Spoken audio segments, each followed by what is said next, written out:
project with higher NPV should be chosen, whereas the managing director thinks that the one with the higher IRR should be undertaken.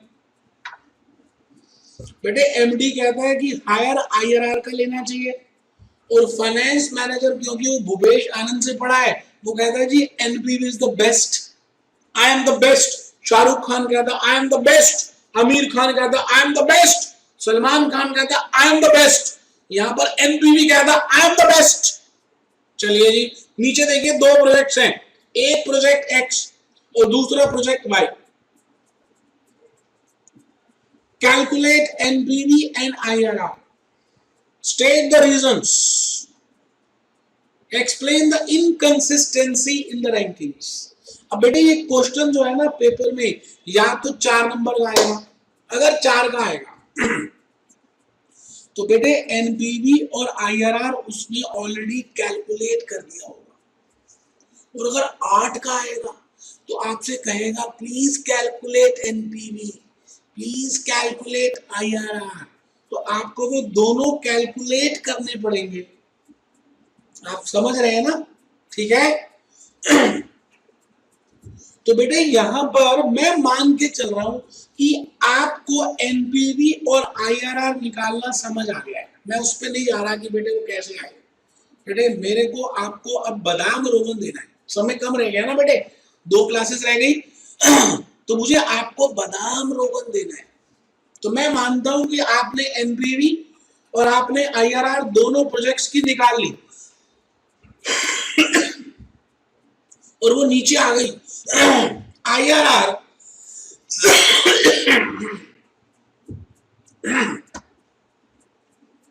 बेटे IRR project x की देखें तो 16% है और y की देखें तो 18% है।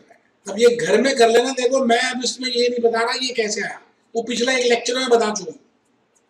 और एनपीवी देखें तो यहां पर बेटे गलती से 2 आंसर प्रिंट हो गए, तो दूसरे आंसर को तो काट ही दें, मैं भी काट रहा हूं बेटे बुक से।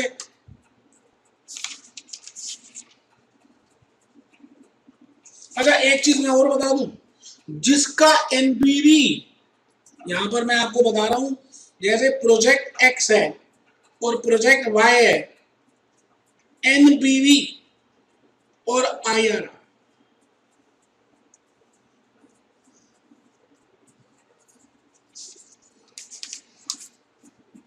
बेटे जैसे 16.01% और 18.54%, इसका मतलब आईआरआर के बेसिस पे प्रोजेक्ट वाई अच्छा है। अब आप जब एनपीवी निकालेंगे तो आपको पता है किसकी हायर आएगी, एक्स की ज्यादा है, तभी तो कॉन्ट्राडिक्शन होगी। अब कॉन्ट्राडिक्शन तो होगी, आपको ये चेक करना है कि रीजन क्या है, साइज डिस्पैरिटी है, टाइम डिस्पैरिटी है या लाइफ डिस्पैरिटी है। बेटे साइज डिस्पैरिटी तो हो ही नहीं सकती, क्यों? क्योंकि दोनों के दोनों प्रोजेक्ट में आउटफ्लो सेम है। तो बेटे लाइफ डिस्पैरिटी भी नहीं है क्योंकि दोनों की लाइफ भी सेम है। तो बेटे ध्यान से देखो, एक की इनफ्लो इंक्रीजिंग ट्रेंड पे है और एक की इनफ्लो डिक्लाइनिंग ट्रेंड पे है। बेटे it is due to time disparity. बेटे it is due to time disparity, it is due to time disparity, it is due to time disparity। तो मैं आपसे यही कहने जा रहा हूं कि ये जो प्रोजेक्ट है X और ये जो प्रोजेक्ट है Y, इसमें जो डिफरेंस आया है it is due to time disparity. तो बेटे आपको ये पता चल गया किसकी वजह से है, कहानी वही सारी लिखनी है जो मैंने अभी अभी आपको थ्योरी में समझाई है। रीजन जरूर लिखने हैं, मैं फिर रिपीट करता हूं, रीजन जरूर लिखने हैं, बिना रीजन के आपको नंबर नहीं मिलेंगे। तभी तो मैं पिछले 1 घंटे से सिर खपा रहा हूं कि आपको पता चले रीजन क्या है। 3 रीजन हो सकते हैं, लाइफ अभी बताया नहीं, साइज, टाइम एंड लाइफ। अगर आपको पता चल जाए किसकी वजह से है, फिर बेटे उसकी रीजंस लिखने, आंसर नंबर तभी आएंगे। क्वेश्चन नंबर 50 के बाद अगर आप 51 देखें प्लीज एक बार, तो मैं बहुत अच्छा लगेगा अगर आप 51 देखेंगे। देखिए प्लीज 51, 51 प्लीज देखें। एक बच्चे ने तो बुक ही बंद कर ली, वो कहता हम नहीं देखेंगे। बेटे मैं क्या कह रहा हूं, आप समझ नहीं रहे क्या? प्लीज देखिए और मुझे इतना बता दीजिए कि ये साइज डिस्पैरिटी की वजह से डिफरेंस है आईआरआर और एनपीवी में, टाइम की वजह से डिफरेंस है, या लाइफ की वजह से difference.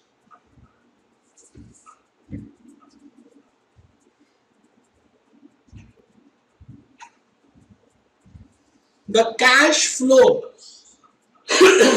of project C and D are reproduced below. Cash outflow same है बेटे, लाइफ भी सेम है, आप चेक करिए। टाइम डिस्पैरिटी है बेटे, एनपीवी दिया हुआ है, आईआरआर दिया हुआ है, एनपीवी एक्ससी का ज्यादा है, आईआरआर डी का ज्यादा है। हम डिसीजन लेंगे जिसकी एनपीवी ज्यादा होगी। तो नीचे लिखा हुआ है why there is a conflict. अब वही कंफ्लिक्ट है क्योंकि आईआरआर में इंप्लॉइड अजम्पशन है कि जो पैसे आएंगे उसको हम री इन्वेस्ट करेंगे at IRR rate of interest, जबकि वो गलत है बेटे। हम बाजार में पैसे री इन्वेस्ट करेंगे तो हमें बैंक रेट के हिसाब से मिलेंगे, ना कि आईआरआर के हिसाब से। तो बेटे ये आपको जरूर देखना है कि वो साइज डिस्पैरिटी है, लाइफ डिस्पैरिटी है, या टाइम डिस्पैरिटी है बेटे। इसलिए मैं सारी थ्योरी खुद करा रहा हूं आईआरआर की, आप बात को समझ लेना। बस मुझे एक ही क्वेश्चन और कराना है और वो क्वेश्चन है 53। आइए जी 53 जो मैंने कहा था कि आईआरआर में 3 तरह के क्वेश्चंस आ सकते हैं। एक तो बेसिक इंफॉर्मेशन के, एक कंपैरिजन टाइप के, केस स्टडी के, और एक मिसिंग फिगर्स के। तो बेटे एक बार क्वेश्चन नंबर 53 अगर आप खोल लेते हैं तो मजा ही आ जाएगा बेटे, मजा आ जाएगा। लो बेटे 53।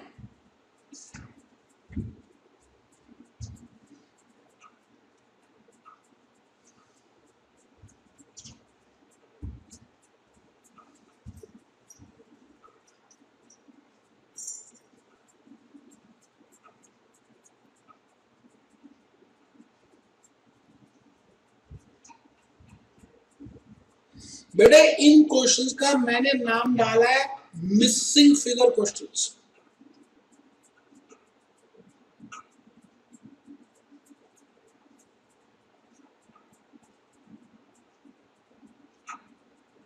प्लीज एक बार पढ़ें।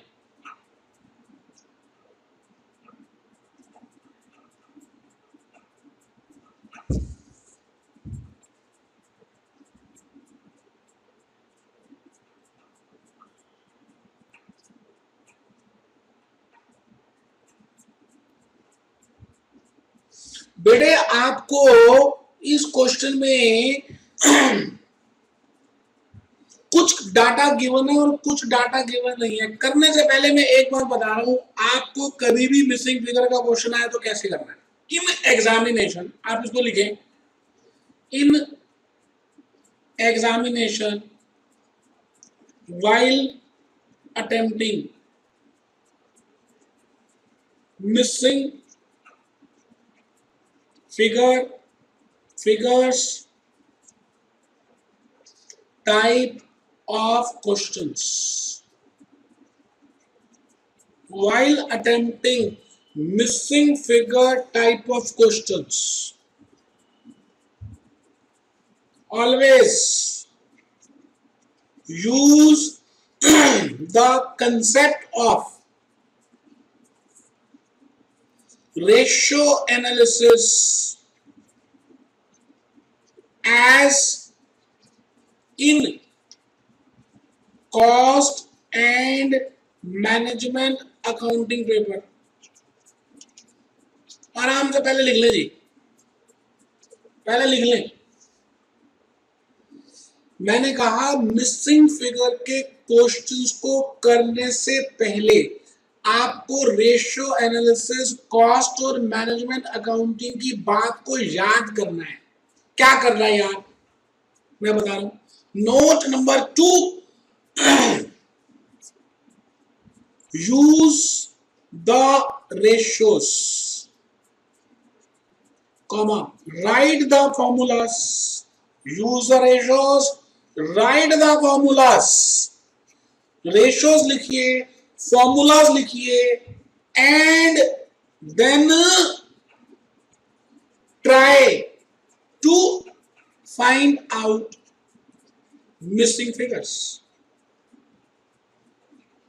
आराम से पहले लिख लें कि मैं जल्दी में हुई नहीं, भले इस क्लास का लास्ट क्वेश्चन है, भले थ्योरी मैंने बता दी है, भले आईआरआर आज खत्म हो जाएगा, भले फिर भी मैं इस क्वेश्चन को बड़े प्यार से मोहब्बत से कराऊंगा। क्वेश्चन 53,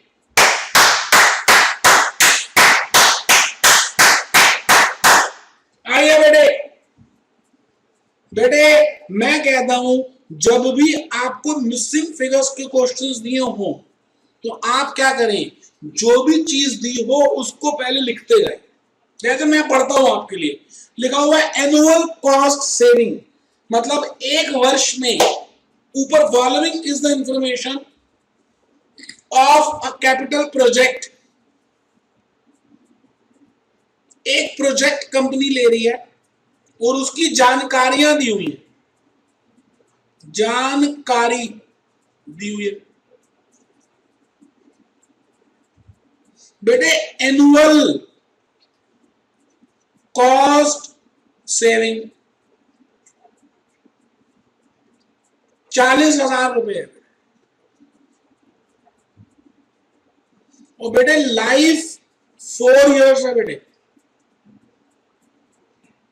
बेटे अब आपको पता है कि आपको जितनी भी सेविंग दी होती है वो एक्चुअली में हाथी के दांत होते हैं, उतनी सेविंग नहीं होती। रिप्लेसमेंट डिसीजन में किया है, वो कहता था जी due to new machine this much is the saving, बेटे वो बिफोर टैक्स होती थी। आपकी रियलिटी में सेविंग आफ्टर टैक्स होती है। बट बेटे ध्यान से देखो, इस क्वेश्चन में टैक्स का रेट नहीं दिया, इसका मतलब as tax rate is missing, hence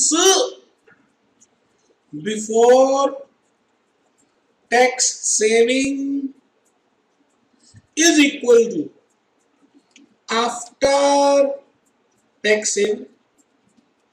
बेटे मैं वर्किंग नोट बना रहा हूं, अभी क्वेश्चन शुरू नहीं किया, मैं खाली करना आपको सिखा रहा हूं कि करते कैसे।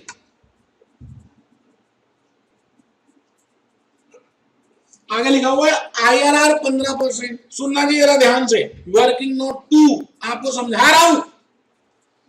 अगर आईआरआर 15% है तो इसका मतलब क्या समझते हैं, it implies at 15% of discounting rate, at 15% of discounting rate, at 15% of discounting rate, present value of cash inflows is equal to present value of cash outflows। अब बेटे आपको मालूम है कि अगर मैं 15% का रेट यूज करूं इनफ्लोस में और आउटफ्लोस में तो एनपीवी क्या आएगी, 0 आएगी।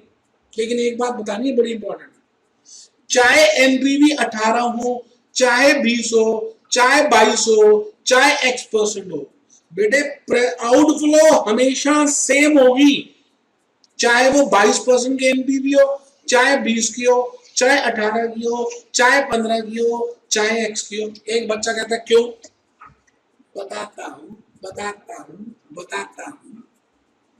क्यों, कि आउटफ्लो हमेशा ज्यादातर 0 पीरियड में होती है। अगर आपको ये नहीं बताया जा रहा कि कौन सा पीरियड है तो आप हमेशा मानेंगे कि outflow is at zero period. तो बेटे अब आप बताइए जब जीरो पीरियड है, चाहे IRR 15 है, चाहे IRR 18 है, चाहे IRR 20 है, जीरो पीरियड में टाइम वैल्यू फैक्टर 1 ही होता है। जीरो पीरियड में टाइम वैल्यू फैक्टर 1 होता है।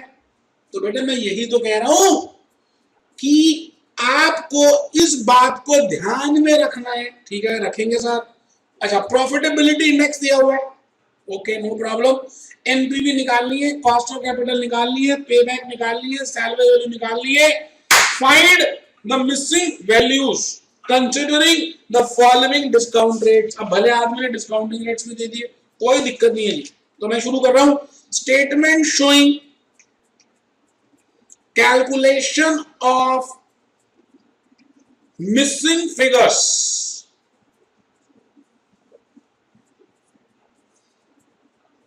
स्टेप 1 या फर्स्ट पॉइंट, जो भी रेशो दी है उसी से चलेंगे।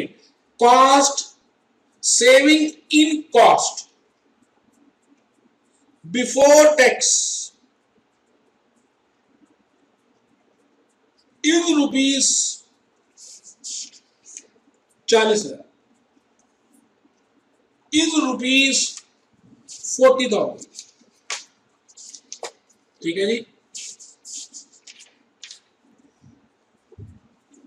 As tax rate is missing,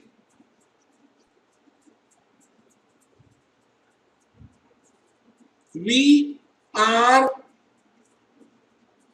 ignoring the same।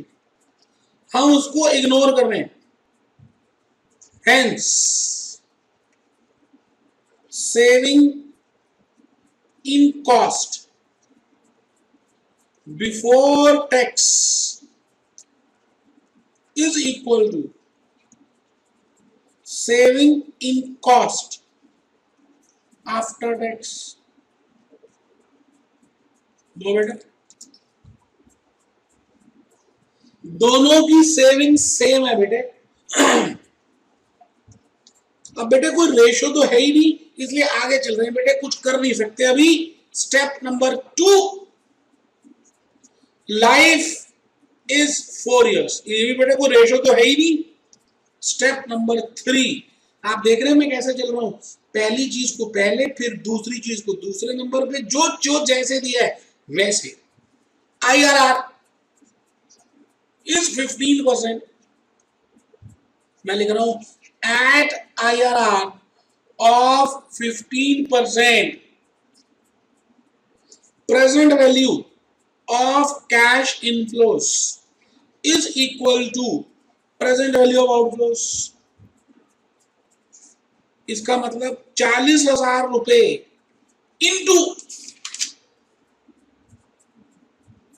बेटे 2.855 is equal to present value of cash outflows।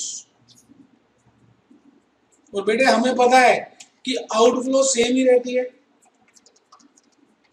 बेटे ये आ गया जी, present value of cash outflow is 1,14,200। It will remain same। It will remain same at all discounting rates। किसी भी discounting rate में बेटे ये सेम ही रहेगी।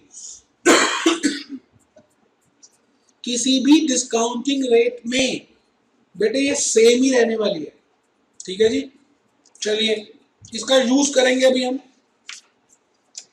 नेक्स्ट स्टेप है प्रॉफिटेबिलिटी इंडेक्स।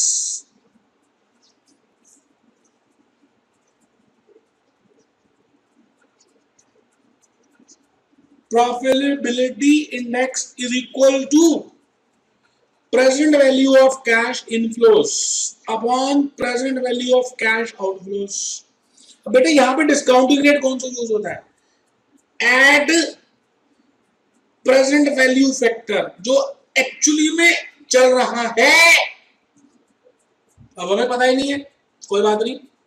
तो ये पता है 1.064 है, और ये भी पता है कि ये 1,14,200 होगा, क्योंकि वो तो आउटफ्लो तो 0 पीरियड में होती है, सेम होती है। आओ बेटे, आओ बेटे,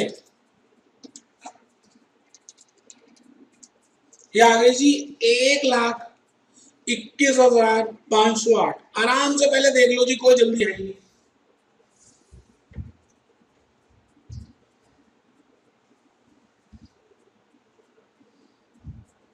1,21,508 रुपए। अब बताओ जी, 1,21,508 rupees is equal to 40,000 into annuity factor at present value factor rate। तो बेटे आ जाओ, annuity factor is equal to upon 40,000।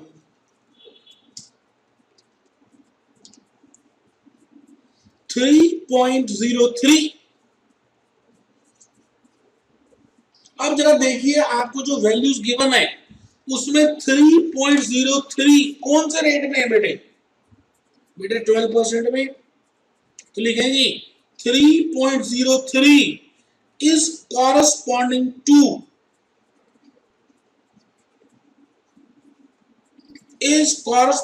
To 12% rate। Hence, discounting rate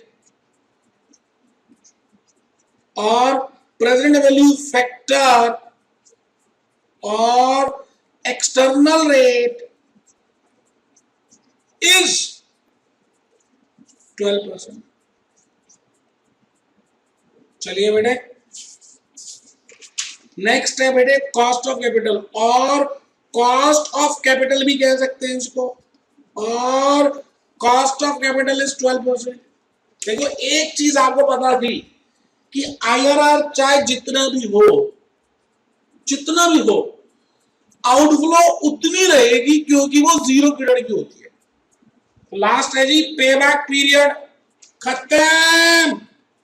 तो लिखिए जी स्टेटमेंट शोइंग कैलकुलेशन ऑफ पे back period, year, cash flow, cumulative cash inflow, payback period 0, 1 2 4 outflow,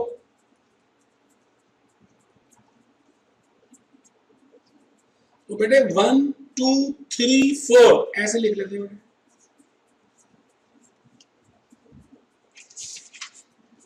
1 2 3 4 40,000, 40,000, 40,000 और 40,000। बेटे पहले साल में 40, फिर 80। अब बेटे आपको 1,14,200 चाहिए, 80,000 मिल गए, 34,200 अपॉन 40 इंटू 1 अगर ईयर में करना है तो आइए जी, आइए 0.855 लो जी 2 ईयर्स, पॉइंट यहां से लिखिए 2.855 ईयर्स लो मेरे बेटे,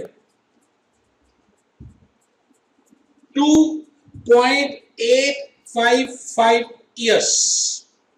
बेटे यही आंसर है, चेक कर लीजिए, लिखा नहीं है। एक ही बात है बेटे, 11 महीने तो महीनों में निकाल सकते हैं, क्या होगा, ये लीजिए 12 से कर लीजिए।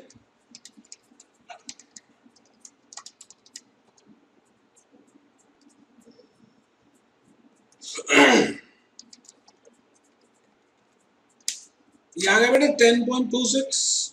तो चलिए जी